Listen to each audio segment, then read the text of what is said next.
ભરૂચ જિલ્લામાં મનરેગા કૌભાંડના મુદ્દે સાંસદ મનસુખ વસાવાએ ગંભીર આરોપો લગાવ્યા છે। તેમણે ગાંધીનગરથી ઉચ્ચ કક્ષાની કમિટી દ્વારા આ કૌભાંડની તપાસની માંગ કરી છે। વસાવાએ જણાવ્યું છે કે તેમણે રાજપીપળા અને કરજણના ગેસ્ટ હાઉસમાં સ્વર્ણિમ સહિત અન્ય એજન્સીના મુખ્ય લોકો સાથે બેઠક કરી અને જેમાં ચોંકાવનારા ખુલાસા થયા।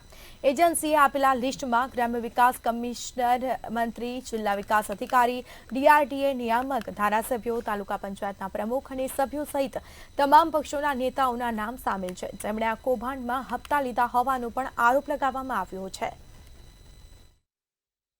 મેં બોલાયા અને રાજપીપળા કરજણ રેસ્ટ હાઉસમાં સરકારી રેસ્ટ હાઉસ છે, કરજણ રેસ્ટ હાઉસ સરકારી રેસ્ટ હાઉસ છે ગુજરાત રાજ્ય સરકારનો। એમાં મેં એમના એક પ્રતિનિધિ હતા, એમને બોલાયા 1 મહિના પહેલા ને એમને પૂછ્યું, ભાઈ સાચી વાત તમે કહો, જે છે તે તમે કહો કે આ કઈ રીતના શું છે।